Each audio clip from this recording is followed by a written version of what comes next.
Então, queridos, primeiro tempo da nossa aula de hoje, pena de multa, ok?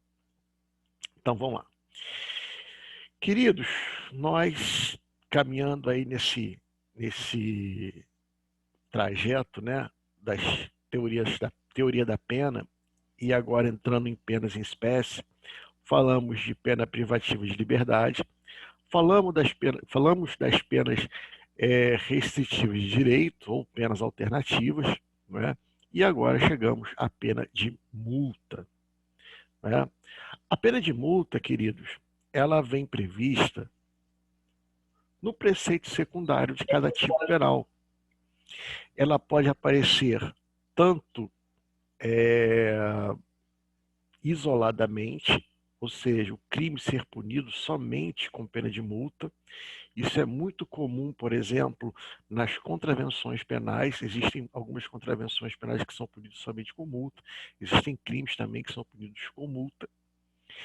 Ela pode ser aplicada cumulativamente, como a pena privativa de liberdade, por exemplo, no furto, artigo 155 do Código Penal, você tem lá, não é? Reclusão de 1 a 4 anos e multa. Então, é que sim, ela é aplicada cumulativamente. Ou então, ela pode ser aplicada alternativamente. Quando lá o tipo penal diz, por exemplo, né, 3 meses a 1 ano de reclusão ou multa, né? Então, o juiz aqui ele vai escolher entre uma ou outra. Aí então a pena pode ser isolada, cumulativa ou alternativamente. Porém, o tipo penal só vai dizer lá multa. Mas ele não vai dizer o valor dessa multa. O juiz, o magistrado, cabe a ele calcular o valor dessa multa, né? Então nós vamos aprender hoje o que é a multa, como ela é calculada, quais são os parâmetros, né? Qual é a finalidade da pena de multa, tá bom? Bom, vamos lá.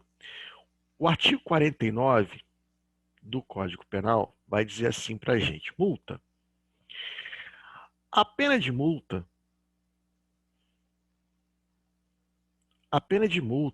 consiste no pagamento ao fundo penitenciário da quantia fixada na sentença e calculada em dias multa. Será no mínimo de 10 e no máximo de 360 dias multa. Então, a primeira lição que a gente aprende aqui é o seguinte: o que é a multa? A multa é um pagamento em dinheiro que é direcionado ao fundo penitenciário, ou seja, é um fundo de reserva, né, que é utilizado para manter o sistema prisional, auxilia, né, a manter o sistema prisional. Ao contrário da pena de prestação pecuniária que vocês viram lá nas penas restritivas de direitos, que o pagamento é feito à vítima. A multa não é feita à vítima. A multa ela é feita ao Fundo Penitenciário Nacional, tá? Que é um órgão da União, né, destinado a auxiliar, né, as despesas do sistema penitenciário.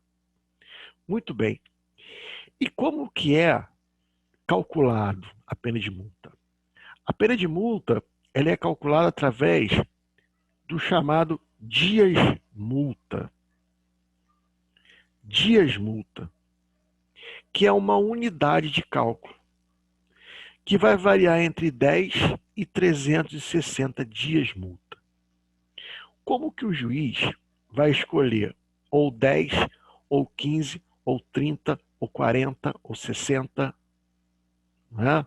Ou 360 dias multa? Aqui ele vai verificar as circunstâncias do artigo 59, as chamadas circunstâncias judiciais. Então, se as circunstâncias judiciais foram todas favoráveis, o juiz vai se aproximar do mínimo. Se elas foram desfavoráveis, vai se aproximar do máximo. Então, primeiro eu tenho que verificar quantas unidades de dias-multa. E agora eu vou calcular o valor do dias-multa. E aí, o valor do dias-multa vem aqui no parágrafo 1º, olha. O valor do dia-multa será fixado pelo juiz, não podendo ser inferior a 1/30 do maior salário mínimo mensal vigente ao tempo do fato, nem superior a 5 vezes esse salário. Então, quanto que é um dia-multa? Um dia-multa será o 30º, né, inferior, 1/30 do salário mínimo, que é o mínimo do mínimo do mínimo. É como se você pegar um salário mínimo e dividir por 30. Tá? Ou o máximo, que seriam 5 salários mínimos. Agora, Ricardo, qual é o parâmetro que ele tem para escolher entre 1/30, um salário, 2 salários, 3 salários? Aqui, agora, ele vai analisar as condições financeiras do apenado, do réu. Por quê? A multa, queridos, tem que servir para prevenção e repressão do crime. Todas as penas têm essas duas finalidades: prevenção e repressão do crime. Então, preste atenção, de que adiantaria eu dar uma pena extremamente alta para alguém que é muito, muito pobre? Não é? Vejam que ele não iria pagar. A pena para ele não ia valer de nada. Da mesma forma que eu não posso pegar uma pena muito pequena e dar para alguém que é muito rico. Porque aí seria como se você obrigasse ele a pagar um cafezinho, não é, pelo crime que ele praticou. Ele não, ele tem que sentir no bolso, não é, o poder do Estado ali para ele não praticar mais esses crimes. Não é? Então, o que o juiz deve fazer? O juiz deve fazer uma análise agora de proporcionalidade, de razoabilidade. Ele vai buscar a individualização da pena de multa. Qual é o valor mais proporcional no caso, né? De forma que o sujeito possa sofrer, não é, a repreensão estatal, não é, e ele possa sentir com aquilo. Não é? Então, senhor juiz, cabe a você, analisando o caso concreto, analisando a condição pessoal da pessoa que você está julgando, definir, não é, definir a melhor pena de multa possível. Tá bom? Então, é claro que às vezes nem nunca há um consenso, né? O juiz calcula a pena de multa se o condenado achar que é demais, ele vai recorrer e o tribunal pode diminuir a pena de multa, não é? Se o Ministério Público achar que a pena de multa foi muito pequena, ele pode recorrer para aumentar, e aí pode aumentar a pena de multa, não é? Então essa é uma briga constante, não é? Aqui é uma análise muito individual, é o caso concreto que vai mostrar. Então, resumindo, pena de multa paga ao Fundo Penitenciário Nacional, né? Paga a União, né? Entre 10 dias multas e 360. Entre 10 e 360 eu vou usar o 59 do Código Penal, Quanto mais favoráveis forem as circunstâncias judiciais, mais se aproxima do mínimo. Quanto mais desfavoráveis, mais se aproxima do máximo. Tá? E depois, para fixar o valor do dias-multa, eu vou verificar as condições financeiras do réu. Não é? Se ele é uma pessoa muito rica, ou se ele é uma pessoa muito pobre, ou se ele é de classe média, eu vou ter que dar um valor proporcional. Então, por exemplo, eu posso fixar lá um valor mínimo de 10 dias multa, não é? Mas entender que cada dia multa, para ele, vai valer um salário mínimo. Então, ele vai pagar 10 salários mínimos. Né? Ou eu posso entender com o máximo, né? Vou dar 360 dias multa. Né? E aí eu vou botar no salário mínimo 5 salários mínimos. Aí você vai ter que multiplicar 360 por 5 para saber quantos salários mínimos que ele vai pagar de pena de multa. Né? Mais ou menos o cálculo é assim. Né? É claro, tudo tem que ser fundamentado. O juiz tem que fundamentar por da escolha daquele valor. Né? Toda decisão judicial ela é fundamentada. Tá bom? Pagamento do dias-multa. A multa deve ser paga dentro de 10 dias, depois de transitar em julgar a sentença. A requerimento do condenado, conforme as circunstâncias, pode permitir que o pagamento seja realizado em parcelas mensais. Né? Então, como é que a coisa funciona? Né? O sujeito é condenado, ele pode recorrer. E chega uma hora que não cabe mais recurso. Quando você tem uma sentença condenatória que não cabe mais recurso, nós temos o que nós chamamos de trânsito em julgado. Então, decisão transitada em julgado é aquela que não cabe mais recurso. Tá bom? Então, não cabe mais recurso. Transitou em julgado. A partir do trânsito em julgado, aí já pode a pena de multa ser cobrada. Né? Então, aí nesse momento, depois que transita em julgado a sentença de multa, a sentença condenatória, ele tem 10 dias ou para pagar ou para pedir o parcelamento. Né?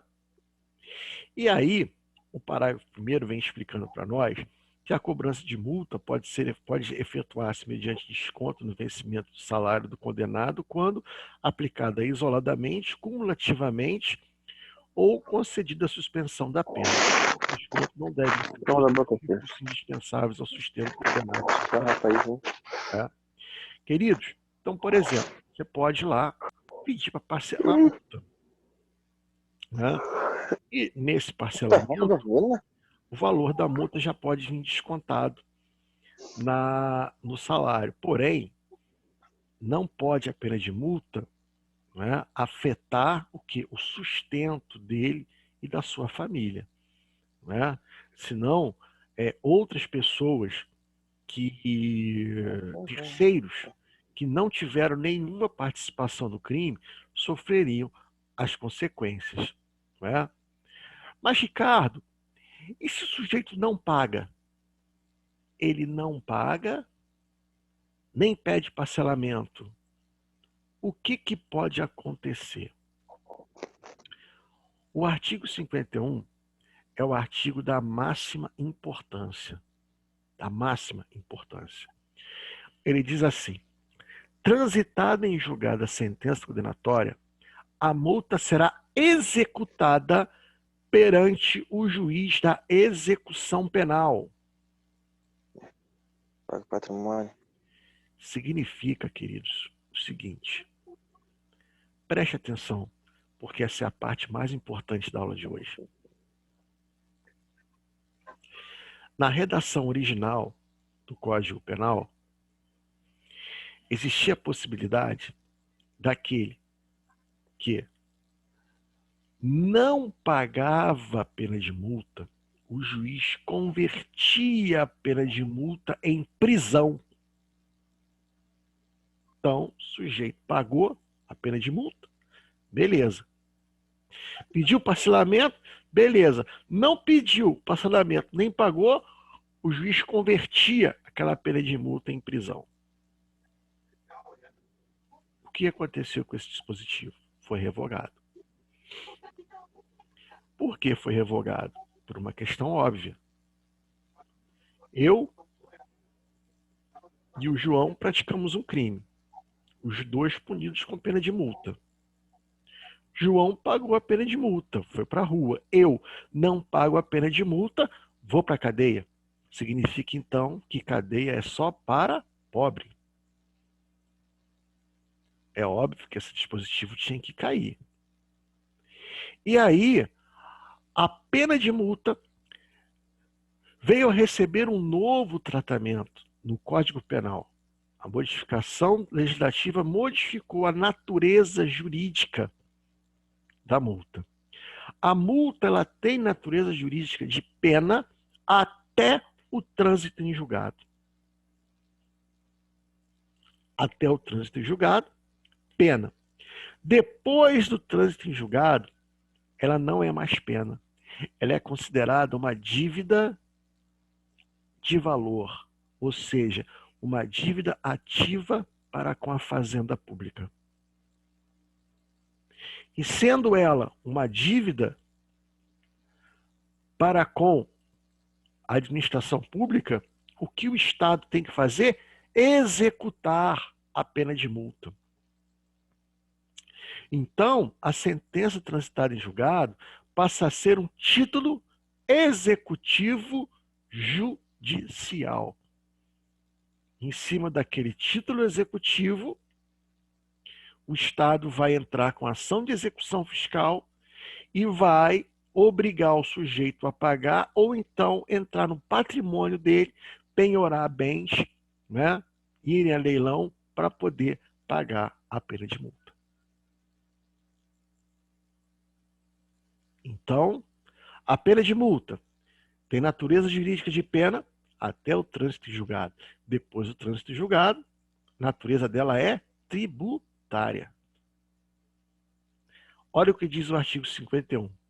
Transitada em julgado, a sentença condenatória, a multa será executada perante o juiz da execução penal, ou seja, é o juízo da execução penal, é lá que se vai buscar a execução da pena e será considerada dívida de valor, ou seja, natureza tributária, aplicáveis às normas relativas à dívida ativa da fazenda pública, inclusive no que concerne as causas interruptivas e suspensivas da prescrição. Sobre prescrição não vamos falar agora, porque teremos uma aula específica para a prescrição. Tá? Aí eu coloquei uma observação para vocês. Desde 23 de janeiro de 2020, com o início da vigência da lei anticrime, a legitimidade do Ministério Público passou a ser exclusiva, não mais prioritária, pois a execução nos termos do dispositivo sempre se dará perante o juízo da execução penal. Ok? Prescrição da pena de multa.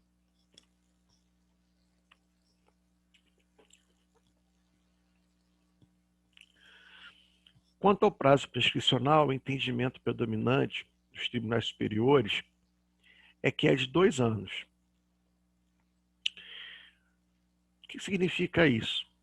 Transitou em julgado, passou-se 2 anos e o juízo, e o Ministério Público não executou aquela dívida, ocorreu a prescrição. Perdeu o direito, o Estado, de ver aquele valor. Tá? Eu não vou me atentar muito, me aprofundar muito nas questões de prescrição, porque nós teremos uma aula específica somente para isso. Tá?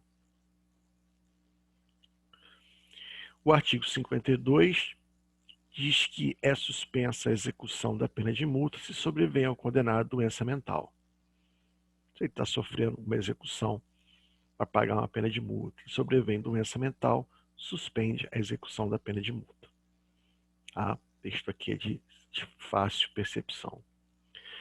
Aqui, eu coloco no slide exatamente o que eu ia falando, já havia falado com vocês lá no início da aula, sobre a fixação da pena de multa. Nos termos do artigo 60 caput, na fixação da pena de multa, o juiz deve atender principalmente a situação econômica do réu. Tanto que o parágrafo 1º, né, diz que a pena pode ser aumentada até o triplo, se o juiz considerar que, em virtude da situação econômica do réu, é ineficaz, embora aplicada ao máximo. Então, você coloca o máximo de dias multa, 360, e o valor máximo do dias multa, 5. Vai dar lá um número gigante, não é?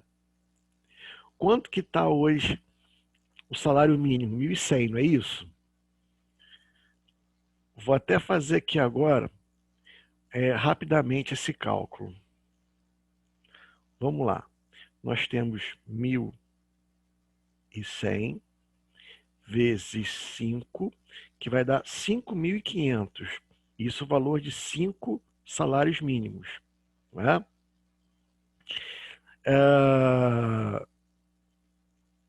Só que eu vou fazer diferente aqui, perdão. Vamos pegar o valor máximo do dias multa, que é 5 salários mínimos, não é isso? E vamos... Perdão. Valor máximo do dias multa, e vamos multiplicar ele por 360. 1.980.000. De repente, isso aqui é pouco. Então eu posso aumentar até o mínimo. Posso aumentar até o triplo, desculpa. Né? Imagina, né, se o cara que você está apenando é um cara... Quem que é o cara mais rico do Brasil aí? Nem sei quem é o cara mais rico do Brasil hoje. É o Safra, professor. Quem? Safra. Safra. Bom, 1 milhão e pouquinho para ele ele tira da carteira, né? Ele abre a carteira, toma aqui, né? Tem que aumentar, pode aumentar até o triplo e ainda assim vai ser pouco, né? Então, preste atenção nisso, né? A fixação da quantidade de dias multa, né? De 10 a 360 e do dias multa que vai até 5 salários mínimos, né? Que eu já havia explicado para vocês aqui.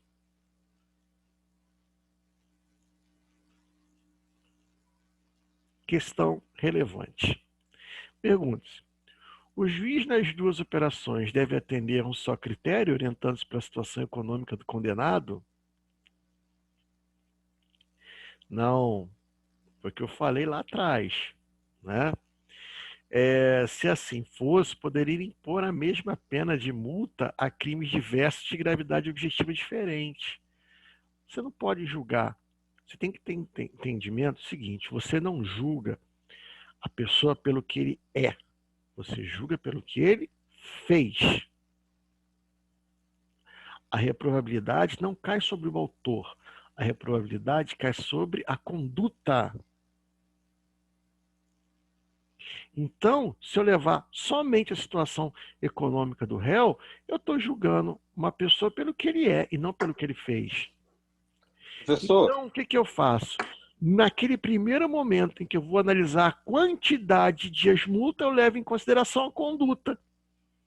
E aí, para isso, eu pego o artigo 59 do Código Penal, aquele mesmo que a gente usa para fazer a pena base, e defino quantos dias multa. Então, se as circunstâncias judiciais são todas favoráveis, eu vou dar um mínimo de dias multa, 10. E aí, tanto faz. Se o réu é rico, se o réu é pobre, não importa. eu só vou levar em consideração a situação econômica do réu na segunda etapa, que é o momento em que eu vou verificar o quê? O valor do dias-multa. Né? Porque aqui agora que eu vou ter que fazer aquele mergulho, né, na proporcionalidade. Porque não adianta cobrar uma pena muito cara para uma pessoa muito pobre, porque sabe que ele não vai pagar mesmo, aí a pena é inócua. Não é? Não cumpre a sua finalidade, que é o quê? Prevenir e reprimir a criminalidade. O crime, né? Já, se você pega uma multa, não é, muito pequena para alguém que é muito rico, você está prestigiando o crime praticamente, né? Prestigiando o crime que ele praticou. Então, não se pode seguir nesse meio. Então, agora, na segunda operação, para a hora de fazer o valor do dias-multa, é que eu vou, enfim, ver a situação econômica do réu. Né? Aqui eu coloco algumas observações, né, porque esse material eu vou deixar lá para vocês estudarem, mas para firmar mesmo o entendimento que eu já vim explicando aqui. Queridos, dúvidas sobre a pena de multa? Pela minha parte, não, Professor, professor. Tranquilo por mim. Pode eu falar. tenho uma dúvida, mas não é referente à matéria, é só uma curiosidade mesmo. O senhor falou que no Brasil a gente não julga o indivíduo e sim o crime. Sim, Existe em algum lugar no mundo que se julga o indivíduo e não o crime? tem. Por exemplo, no nazismo. No nazismo, você matava, né? O Hitler matava as pessoas porque eles eram judeus, não é? Não, sim. Eu tinha pensado nisso, mas eu quero dizer no sistema atual. Talvez não na União Soviética, aí você errei. Na Coreia do Norte. Não. Talvez em alguns regimes mais radicais, né, no Talibã, alguma coisa assim, a gente pode ter alguma coisa nesse sentido. Mas, em via de regra, né, na grande parte do mundo, principalmente no mundo ocidental, o direito penal que se usa é o direito penal do fato e não o direito penal do autor, certo? Certo. Só naqueles Tá bom. países onde a lei se mistura com a própria religião, né? Você não sabe se você está lidando com uma lei estatal ou uma lei religiosa, né? Regimes mais rigorosos, né? Como o Talibã, essas coisas assim, aí você pode ter uma situação desse sentido, né? Uma punição corporal para aquele que não, não crê, né, naqueles preceitos aí, mas no mundo, pelo menos no mundo ocidental como um todo, o direito penal é o direito penal do fato, tá? Agora, nós já vimos direito penal do autor, né, no nazismo, no fascismo, né, onde se puniam pessoas pelo que ele é, né? Hitler, né, ele mandou assassinar todos os judeus, negros, hispânicos, latinos, né? Não eram só os judeus, né? As pessoas contam a história errada, né? Acho que foram só os judeus, mas não. Negros, hispânicos, latinos, de todos, Homossexuais, deficientes, homossexuais, deficientes, veganos. ciganos, com certeza. Todos que não fossem da raça ariana. Então ali você era julgado pelo que você é e não pelo que você fez. Né? E infelizmente nós temos um resquício disso no nosso próprio Código Penal. Por quê? Se você vê lá no artigo 59, o juiz atendendo a, né, conduta, e aí ele vem falando na personalidade. Isso, para mim, você verificar a personalidade de alguém na hora de aplicar a pena, isso para mim é direito penal do autor, não é direito penal do fato. É um resquício, né? É um resquício. É como se ela estivesse ali sujando o nosso direito penal do fato. Não é? Olha que tema interessante para um TCC. Não é? Análise da personalidade no cálculo de pena e o direito penal do autor. Não é? Ou como, acho que Rogério Sanches Cunha, não, falava que o certo não era direito penal do autor, era direito penal de autor. Tanto faz para mim, porque eu não sou professor de português, né? Então, é isso. Interessante a questão que foi levantada, né? Mais alguma dúvida que eu possa ajudar vocês? Ou atrapalhar de vez, né? Não sei. Da minha parte, não. Obrigado. Não, de nada. Então, olha, são 10 horas. Vamos dar um intervalinho maior, porque eu estou sentindo um cheirinho de café vindo lá de baixo, né? Vamos dar 20 minutinhos para a gente fazer a vista de prova, tá? Então, no segundo tempo, vou fazer a vista de prova para os alunos que quiserem acompanhar a correção, ver os seus erros, né? É sempre um momento interessante também, para como se fosse uma revisão da matéria. Tá, queridos? Até daqui a pouco, então. Vamos tomar um cafezinho. Tchau, tchau.